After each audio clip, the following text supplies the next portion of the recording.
It's the Green Rush Nation podcast. I just had the bluest dream that you've ever seen, and I can't believe that shit was green, cause it hit so clean, and my history is a mystery. I don't give a fuck, I just hit the tree on the 5th degree. We don't pit for free. If you don't got 5 shit, get up and leave. It's the Green Rush Nation podcast.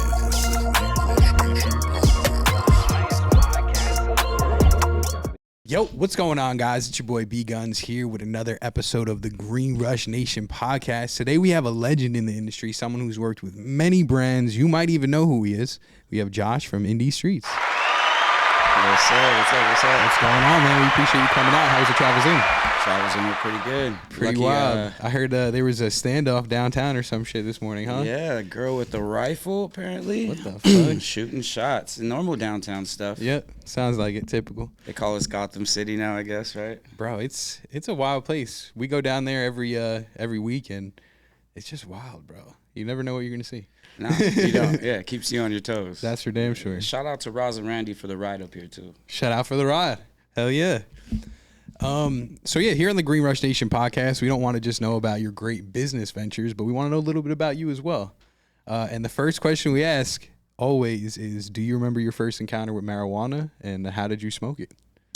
Yes, I do. I think it was my first time coming to Long Beach. I think it was a 7th grader. Okay. Yep. And was it a joint? Oh no, it was a crushed Coke can with the slits cut in there. There you go. In my buddy's backyard. You know, it was wild, you know, because you're hitting aluminum, but I didn't really feel it the first time. A lot of people say that.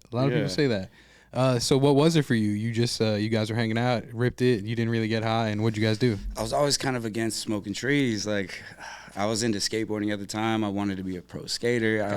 Didn't want things to mess up my vibe. And yeah, it was just around. It was so prevalent in Long Beach. It's just what it is. A lot of skaters were smoking too. That comes hand in hand, skater life and weed. It does, for sure. and the graffiti life. So that's for damn sure. Yeah. So at first you weren't into it. So what was the thing that like turned you into a smoker? Money. I really liked the hustle of it. Gotcha. All my buddies were hustling. I seen how easy it was to flip and how many people like to do it.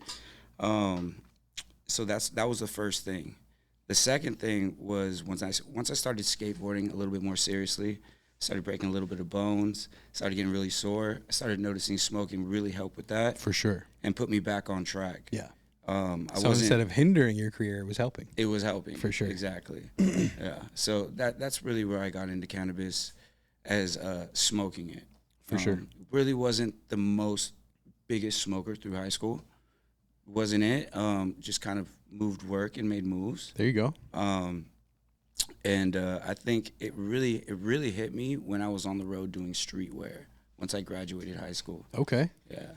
So what was that like? What was the moment that changed it for you? The moment that changed was, man, I think the flower just started getting better. For sure. You know what I I mean? More flavorful. It went from the AZs or the brick pack to the AZ. You get a little chronic, then the Kush came out. Yup. And then there's a certain biker gang that used to bring some things down, and there would be like blueberries. You get juicy fruits. You get all these good things, and that's when I was like, oh, okay, it looks nice, it tastes nice, it smells nice. This is actually something I really rock with. Hell yeah. Yeah. So, but before you were really into it, you said you already found the business aspect of it. Yes. So how'd you start? Did you start just for smoking for free, or you were like just pushing eighths? What were you doing? Man, it was weird. One of my boys, I'm not gonna say any names, but you know, his mom did real estate. Okay. And her best friend was a realtor and a grower, and he had contacts on some flower. So he put me on with like a QP in 8th grade, and just kind of escalated since then. After that, it was everything with numbers. You know, I didn't just sell trees or whatever. I was selling fake bags. I was selling True Religion jeans, Lacoste tees at school. So you were just hustling. Yeah. Okay. Yeah. Are you from out here? Yeah, I'm from out here. I'm from Paramount, California. Okay, dope. Yeah. So that's not too far from over here. Yeah, right here, right next to the Compton area.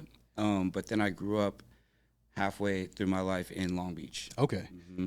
So you think that the Long Beach influence definitely turned you into the weed path? Yeah. I feel like more where I grew up in the hood, it was like the parents don't let you do certain things, you know what I mean? But then you go to Long Beach and it's like, it's a little hood, but their parents don't give a shit what you do. Yeah. You know, so those kids over there just kind of do whatever they want, run around, do whatever they want. And there's a lot of hustlers out there, and it's definitely a mixed breed. For sure. You know, you got Asians, you got black kids, you got Mexicans, and a good plethora of white kids too, but everybody's on the same boat in Long Beach. Absolutely. And that's what I like about that city, yeah. I fuck with Long Beach. Riggs is from there, so he always tells me good things about it.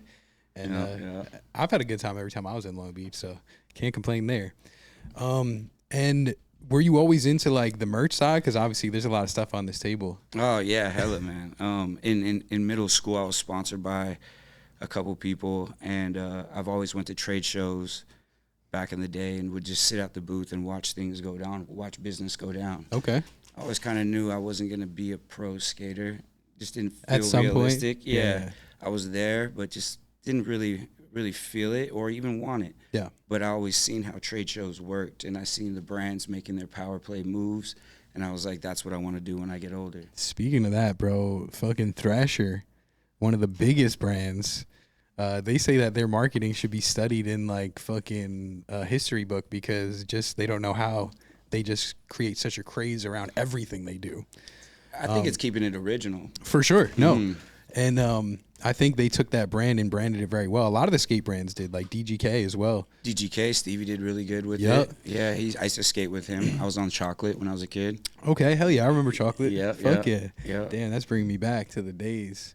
Do you remember, does Girl still exist? I think Girl and Chocolate definitely does exist. Shout out to Sam. He was the team manager back in the day. That's fucking dope. I know they're doing really good. I think it's Crail Tap now. Okay. Right?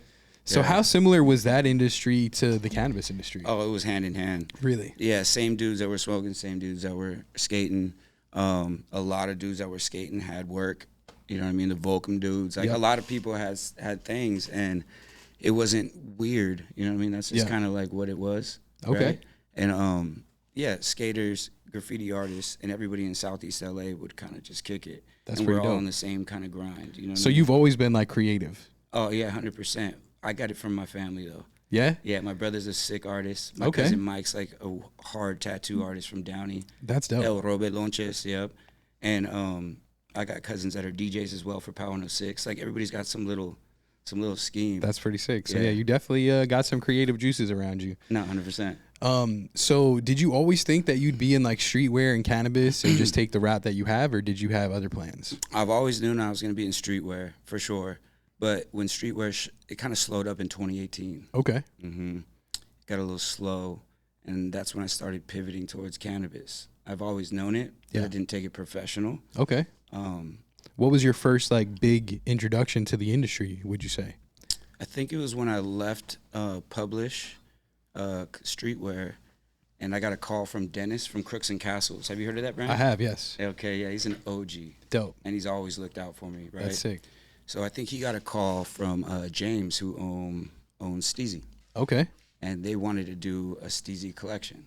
And everybody was buzzing about how much Cookies was making. And they wanted to repeat that. Of course. So me and Dennis went in there with the team, and we knocked it out. We did really well with them. We made their first collection. We started Grow Department within that. We made some really cool collaborations with like Pro Very Club. Cool. Speaking and of FTP. that, I was going to say, yeah. Yeah, this FTP drop went crazy. Shout out to Tom with FTP, their head designer. And Zach, yeah, dude, 11,000 units in an hour. That's crazy. Knocked out. What'd you do with Pro Club? We did 2 T-shirts in a Mylar bag. So we designed a Mylar bag. Okay. And we put a white and a black tee in there. I like that. Just put a small clip label, and we call it the weekend bag. So, you know. There you go. It was like $20 for 2 tees, but it was a vibe, yeah. We went That's through dope. numbers on that thing. And how did you go, like, so this was just happened to be someone in your connections connected you with them, and then that was it? It was on? Actually, the Pro Club dude picks up trees from my neighbor. Okay. So he was in there, we were talking. So crazy. Right. I'm just like, yo, I work with Steezy. Let's make a connection. We ran a meeting over there, showed us the whole warehouse, and he was down with the deal, gave us the case pricing. Very cool. Really interesting story with them, with Pro Club and Pro 5. Okay. Yeah. Why don't you tell about it? I mean, just long story short, some foreign dudes coming over here, working together on some white tees. Things didn't work out, so they split, and they just created 2 different companies. And it's the same thing? And it's like, because I think I've seen both, bro, and it honestly fooled me because I thought I was buying a Pro Club. It's but then I got home and I was like, this is not a Pro Club. but it's the same shit, like It's the the same same exact shit. thick material, everything. But I'm a fan of the pro clubs, honestly, because I like the thicker material. Yeah. This is actually a pro club. Shout You out to rock Pro with Club. Shaka? I haven't heard of them. What's that? It's just like a pro club. Okay. Yeah, back in the days they were kind of competing. I think they had Bone Thugs as like There you go. their marketing. Yeah. Interesting. Yeah. Very interesting. Yeah, so I just feel like this industry is very similar to a lot of industries. Do they do like a lot of demos in like the skate industry? What do you mean by demos? Like would they go like around showing their like boards and explaining technology, I guess?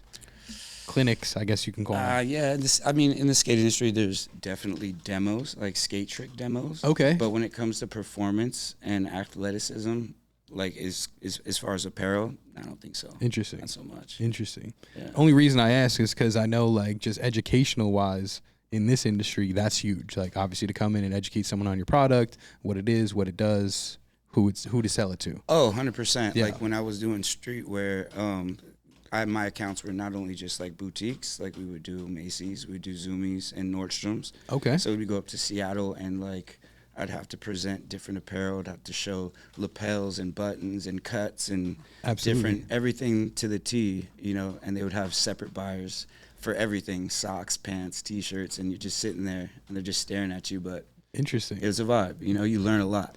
Was there any obstacles you faced getting into the industry? Oh, man.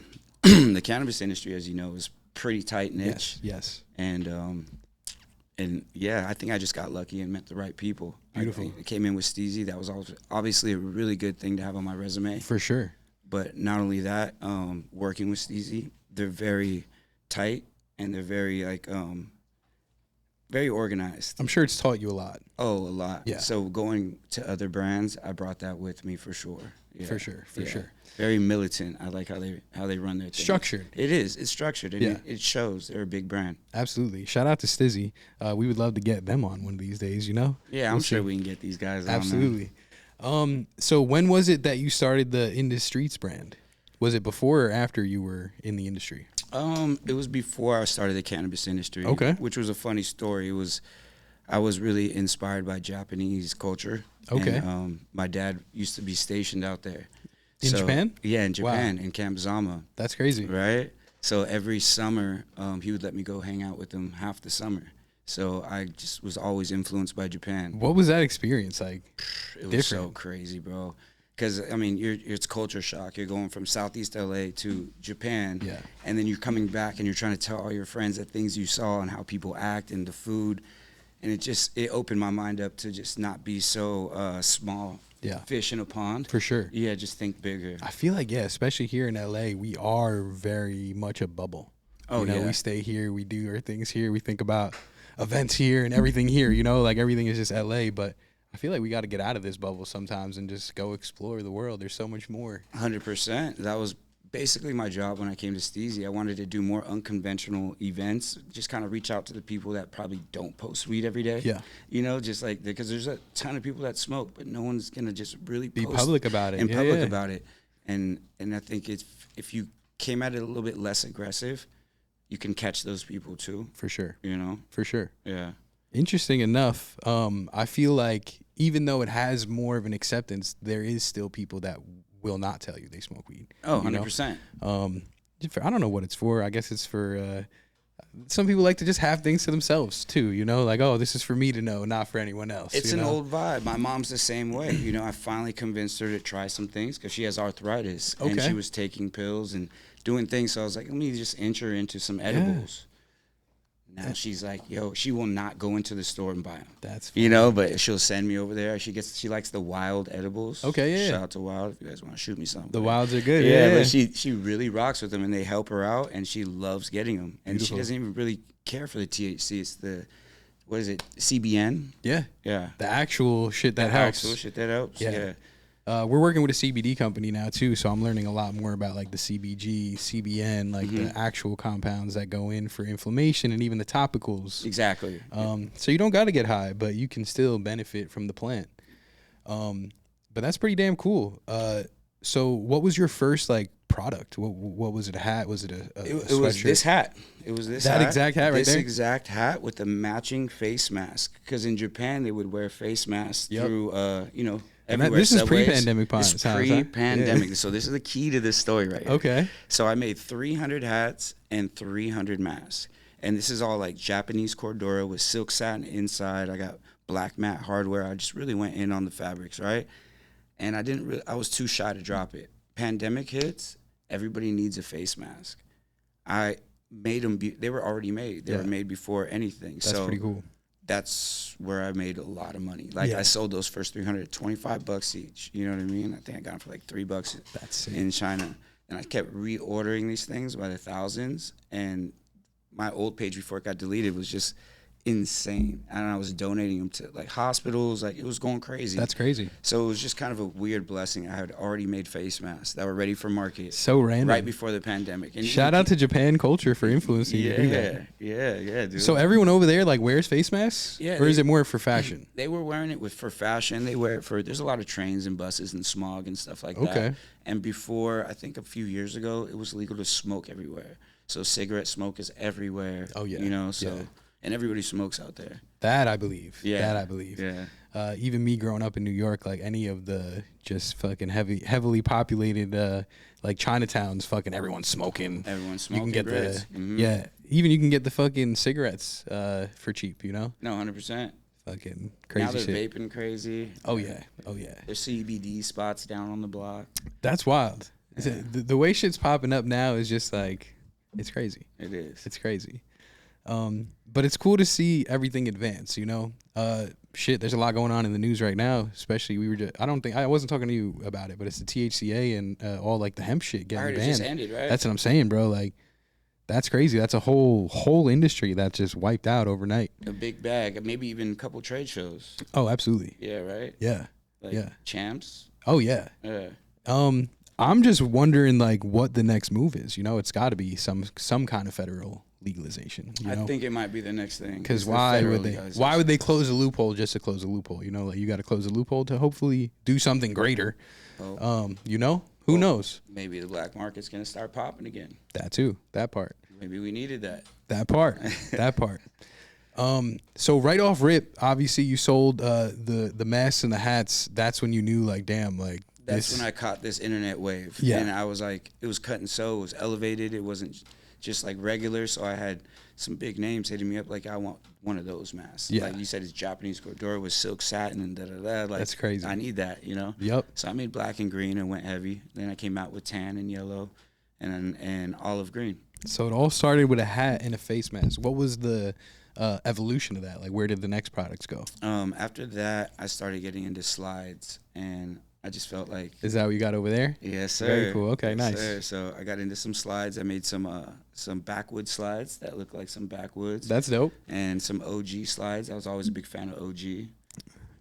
Hence the hat. Hence the hat. Yeah. And those went viral, you know, because they were like the first weed slides, and I sold those in a Myron, you know. So you got your slides in a Myron, and then I would always match the bag, you know, the slides with the bag too. So There when you you go. came to buy the slides, you want the bag. I like that. Yeah, I was doing that. That's pretty cool. And these slides. Then the Sam's thing came in. That's a crazy box you have there. Yeah, it's very cool. People use it for all types of things. I would imagine. Yeah. Well, a cool story about this one is one of my really good homegirls. I ended up going to FIT'em when I was younger, right? And I met this chick there named Rhea, and we were like best friends. And then we rekindled like 10 years later at the strip club because like I didn't know, you know, I was like, yo, what the fuck? And Yeah. she's just like, yeah, like fashion really wasn't hitting for me, so I'm like kind of the mama san at Sam's, you know. Yeah. She doesn't dance. Okay. She just, you know, does the money. I know and exactly does the what you're books, talking about. right? Yeah. So then I was like, bro, let's run up some merch. yeah. And she's like, let's do it. So we did a hat, we did these slides, and we did really well, bro. That's hard. Yeah. Where were you selling it? Were you doing it online? I did it online, and then I gave her 100 pairs to sell within the strip club, and That's then dope. sold out quick. Fire. And we just been kind of letting that ride. I know you mentioned just before some events. What events have you done? Any notable? What events as far as Do industry? you throw events like or help coordinate? You mentioned something about events earlier. That's Oh why, yeah, I mean I've done a lot of events. I love doing events, dude. I came from the Jarritos streetwear team. Okay. And I used to throw events for them. My whole job was like unconventional marketing, try to get white people and Asian people and black people to like Mexican soda. Dope. And it was the easiest thing because I used skateboarding, which got all three at the same time. There you go. And then I was working with like Huff and 424 on Fairfax and all these different brands just to kind of put Jarritos in that light, you know?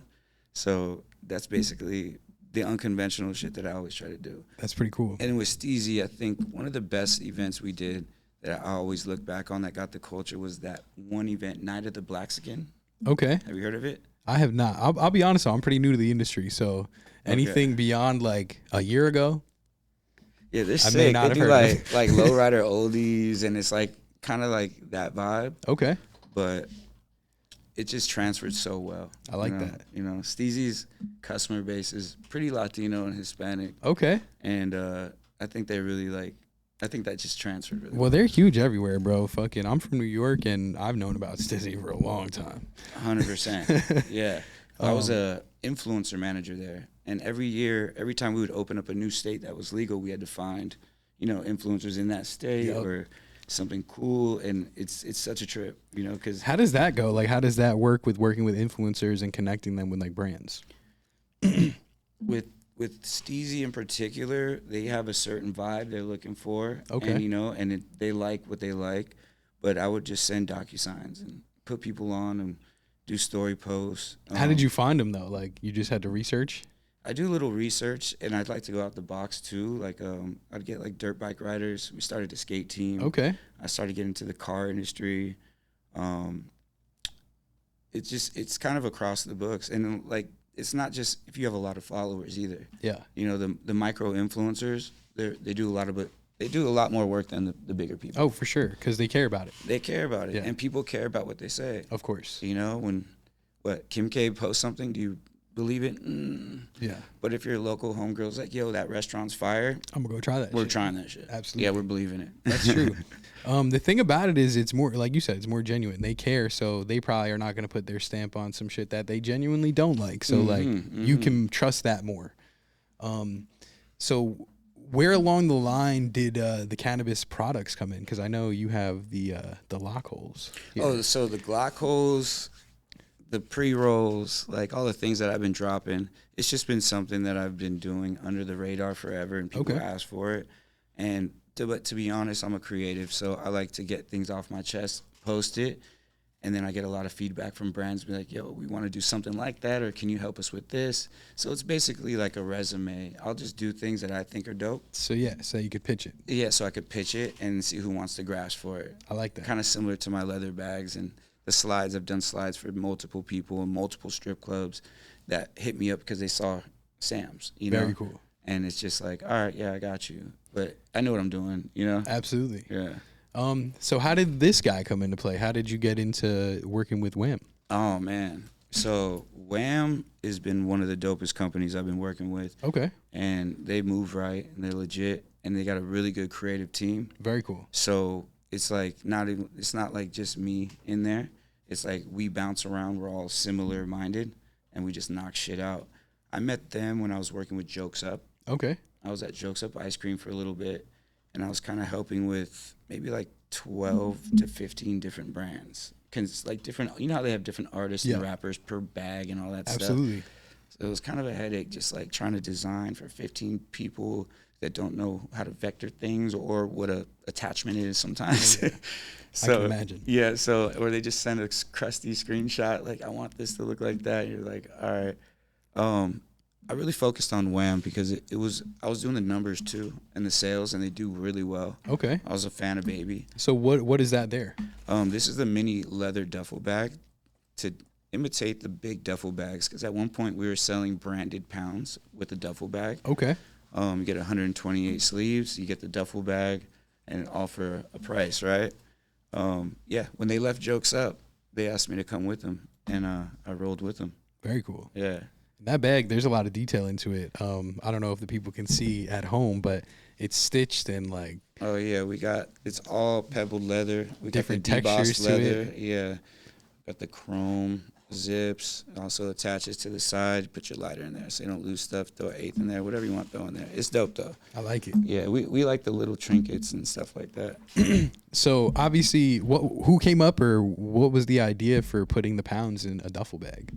Was it more just like duffel bag boy shit? It's duffel bag boy shit. Okay, It's okay. just all culture stuff. I like it. And we figured we could, how tight would it be if you got a whole pound with the bag and the packaging? And now you can use that bag for whatever. Yeah, you dope boy ready. Yeah. Yeah. That's cool shit. Yeah. Any crazy stories? I'm sure you've had some crazy times. You've worked at a lot of brands and done a lot of crazy different marketing things. Any standout stories that maybe are a staple in something that you tell people about your journey in the industry?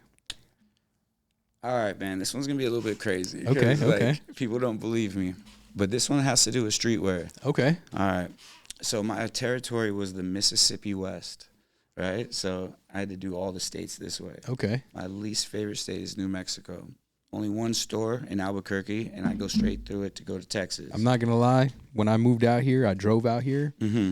And I stopped in Albuquerque, New Mexico. Horrible vibes. Scary. I don't even know what it was. Like, I didn't even go and explore, but just going there and staying the night, I'm like, this place is eerie, bro. Eerie. Yeah. So to go off what you said, I had stayed literally the hotel cross street from the mall just to feel around people. Yeah. Feels like vampire vibes. Weird shit. Like at night, there was no one out. There was a city and there was no one there. I was like, what the fuck? Come on, bro. This is weird. Yeah. So I'm on the road with this girl, Christine. She does the female gear. It's her turn to drive. We're going through New Mexico. She wakes me up 2 a.m. I ran out of gas. What? It's raining. It's 2 a.m. We're on the side of the road in the middle of New Mexico. And it's like 2 hours for each gas station. That's so we crazy. call the tow truck.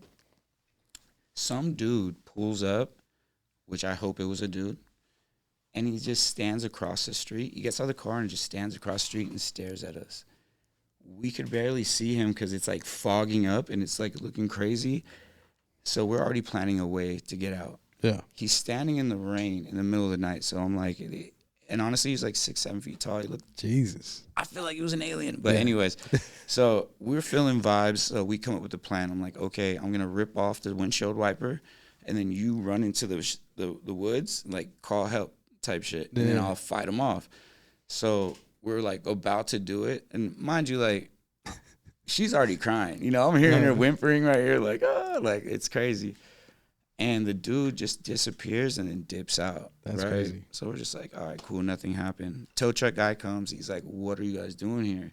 We're like, man, we ran out of gas. He's like, yo, this is a crazy area. Bad things happen. Damn. Like, just really sketched this out. That's wild. But honestly, I think that was like where my ass was like, yo, I think I'm about to die right now. Yeah. Type shit. Yeah. That's crazy. So it takes you on the road and you never know where the road's going to take you, you know? No, 100%. I'm sure that taught you to always make sure that you're with someone who's fucking paying attention to gas. Come on, bro. But yeah, I mean, there's definitely a lot of cannabis stories that I probably shouldn't even talk about, For sure. you know? But Yeah. I've been lucky enough to get away with, not get away, just I think my good intentions have got me through a lot. For sure. Yeah. Bro, speaking of New Mexico, though, when I was there, it was a crazy chain of events because it was still COVID times. And as I was coming, my stepdad at the time had helped me load my U-Haul. Yeah.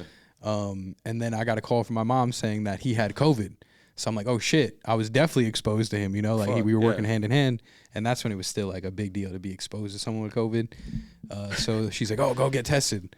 And so we wake up in fucking Albuquerque, New Mexico to this news. And I'm like, all right, yeah, let me just call the urgent care. Yeah. I'm like, yo, can I get a rapid test? And they're like, rapid test? Like, do you know where you are? I was like, I thought we were in fucking America, bro. Like, what do you mean? And they're like, oh, yeah, nah, there's no rapid tests with fucking a 50-mile radius of here. We have the PCRs or whatever they were that take like 7 days for results. Yeah. And I was like, well, that does me no good. I was like, I'm going to be in Vegas tomorrow. Like, I want to make sure I'm good to go, you know? And sure as shit, yeah, they were like, yeah, you're not going to find it here. So I'm like, holy shit, bro. That was like, I felt like it wasn't even America. You know what I'm saying? Finally, we got to Vegas. Still couldn't find a fucking test. So everybody at the MGM is COVID? Pretty much. I was going to say, bro, I was like, damn. At the time, thankfully, I tested negative. But at the time, my thought was just like, all right, fuck it. Like, I feel fine. This is a once-in-a-lifetime, like, trip. I'm not going to sit in my fucking room in Vegas because I can't get a test right now, you know? I was like, anyone who's out and about, they know the risk they're taking. No, and this is Vegas, so this shit's open. It's not like they're telling me not to go out. What was that, 2020? This was 2021, February 2021. So it was like still on the ass end of like when it was still like, oh my God, 7 days quarantine, like type shit, you know? Oh, yeah. But yeah, shout out to that. So we got to Santa Monica the next day. We went, got tested. We were both, me and my boy who I was with, both negative. Oh, fire. So it all worked out in the end. But it was just like, I was like, what the fuck, bro? I figured anywhere in America we would be able to get a COVID test, you know? Like, so that taught me a lot about just where we live too, you know, coming across the country. How many jabs have you gotten? I got 2 doses. Yeah. I got both, man. And I got suckered into it too. I almost did. I was in the music industry. Well, I still am. But at the time, everyone was talking about like, oh, blah, blah, blah. Be around the execs. No one's going to want to talk to you if you don't have a shot. And I didn't even give a fuck at that time. I'm like, I don't give a fuck, bro. Fuck that. I'm not getting it. But then my mom got on me about it. Like, on me. Oh, yeah. I got that pressure too. For her birthday, I went and I got it. I got it from my brother. He's like, you're going to put mom at risk and Yeah. And I'm just like, fuck. Yup. But I never got the jab. See, God bless. I wish I didn't because, like, a month or 2 later, it didn't even fucking matter anymore. I was like, this is fucking bullshit. But it is what it is. You know, I haven't had really any side effects. And I did whichever one that had the least. It was the Madeira, whatever it was. Yeah, it was the... Whatever it was. Yeah, it wasn't the Pfizer one. Yeah, that was the scary one. Yeah, that's why I was like, damn. But either way, we're here. It's fucking 4 years later, so I think we're doing all right. Yeah, Steezy almost got me. They were forcing that. Yeah. Oh, I'm sure. It was a thing, bro. Like, honestly, like I said, I only did it for my mom. Because she was so scared, concerned. Yeah. And I was like, you know what? This is not even for me at this point. I'm going to do it for you. Yeah. And I went. And then the next fucking day, tested positive. I was like, yo, what the fuck? I haven't tested positive this whole time. Now I'm going to test positive after I get the shot? See? Retarded. Yeah. I was selling those things $50. Oh, I believe it. Yeah. The cards? I'm like, bro, I'm a graphic artist. You know? I had one. Oh, yeah. Shout out to those times. See, I was one of those guys too. Like, I wrote it to the last possible. Like, I was not going to get it. And then I was just like, my mom kept bothering me. I was like, all right, fuck it. This is for her. This is for you, Ma. Right. Oh, that's nice. But times have changed, bro. Thank God we're not in that anymore. But speaking of that, I don't think even if some shit like that did happen, we're never going into a lockdown like that. We just won't believe them. We wouldn't. You know what I'm saying? I don't fucking believe you. that messed up a lot for me too. But it also it kickstarted a lot of shit for people. Yeah, I was gonna say, for me especially, it was the reason I actually started taking this serious and moved out here. It gave us a lot of time to really think. That was the it. world going crazy. I was like, and bro, that's what I love. If the world ends tomorrow, I might as well at least die doing what I love. You know. At the time I owned a business. It was a dog sitting, dog walking, dog waste removal business. Fire. And it could have been lucrative. I was in New York on Long Island, so like, great. You know, I could have made a great living.